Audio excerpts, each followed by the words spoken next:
आज हम पतंजलि योग के साधन पाद के सूत्रा नंबर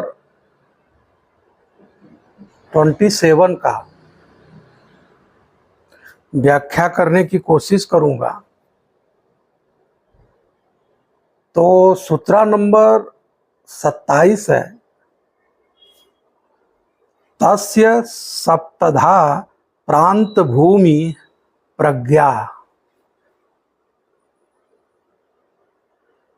तो इसके पहले सूत्र में, सूत्रा नंबर 26 में पतंजलि कह रहे हैं कि निश्चल निर्दोष विवेक ज्ञान के उपस्थिति में सारे दुखों का अंत हो जाता है, सारे दुख समाप्त हो जाता है।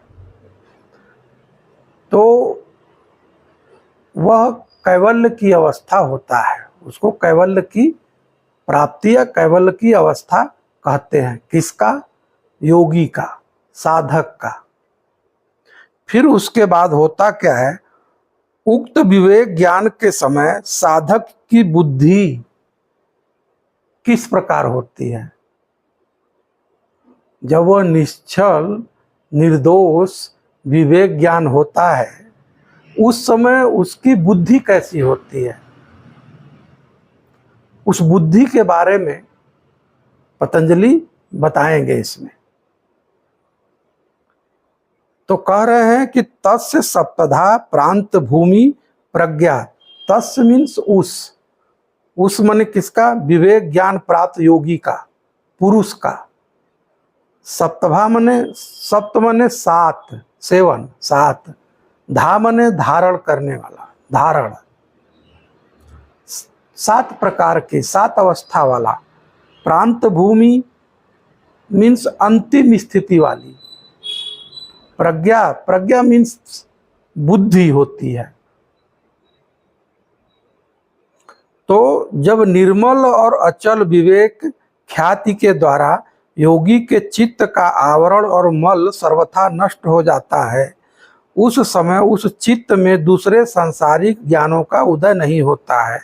अतः सात प्रकार की उत्कर्ष अवस्था वाली प्रज्ञा बुद्धि उत्पन्न होती है। उनमें पहली चार प्रकार की तो कार्य विमुक्ति की द्योतक है, इस कारण उसे कार्य विमुक्ति प्रज्ञा कहते हैं। और अंत तीन चित्त विमुक्ति की द्योतक है, इस कारण उसका नाम चित्त विमुक्ति प्रज्ञा कहते हैं। तो इन सातों प्रज्ञा जो बुद्धि की अवस्था है, उसको, इन सातों को दो पार्ट में बांट दिया है। पहला है कार्य विमुक्ति प्रज्ञा, दूसरा है चित्त विमुक्ति प्रज्ञा। तो अब हम कार्य विमुक्ति प्रज्ञा की चर्चा करेंगे कि कार्य विमुक्ति प्रज्ञा यानी कर्तव्य शून्य अवस्था के चार भेद इस प्रकार हैं। कार्य विमुक्ति में कार्य से उसकी मुक्ति हो गई। किसका? योगी का। तो चार भेद इस प्रकार है। पहला है ज्ञेय शून्य अवस्था। ज्ञेय का मतलब होता है जानना। तो जो कुछ जानना था जान लिया, अब कुछ भी जानना शेष नहीं रहा। अर्थात जितना गुणमय दृश्य है वह सब अनित्य परिणामी है, वह पूर्णतः जान लिया। जो कुछ जानना था वो जान लिया। कौन जान लिया?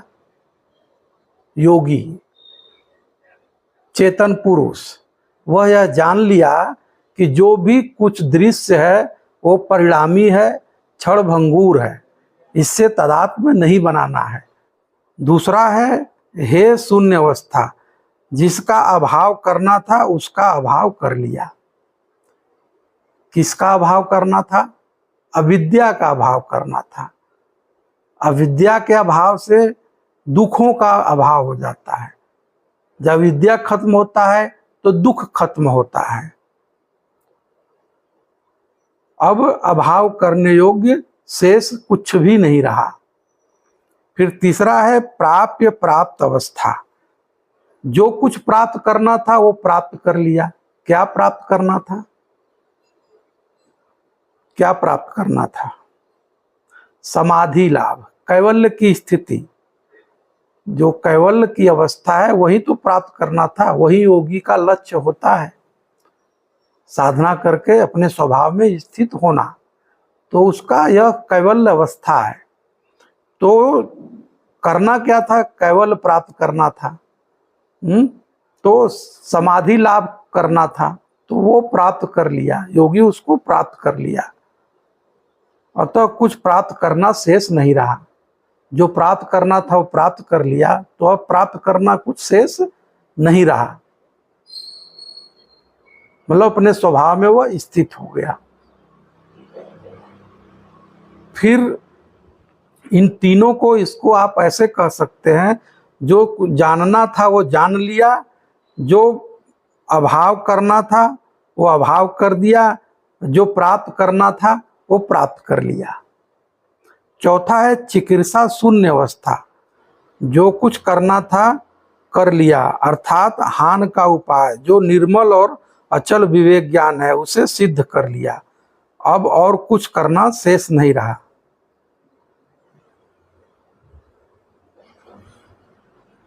मतलब उसको करना क्या था? विवेक ज्ञान प्राप्त करना था। वो विवेक ज्ञान वो प्राप्त कर लिया। योगी विवेक ज्ञान जब प्राप्त कर लेता है तो अब उसे करना कुछ शेष नहीं रहा। चित्त विमुक्ति प्रज्ञा के तीन भेद इस प्रकार है।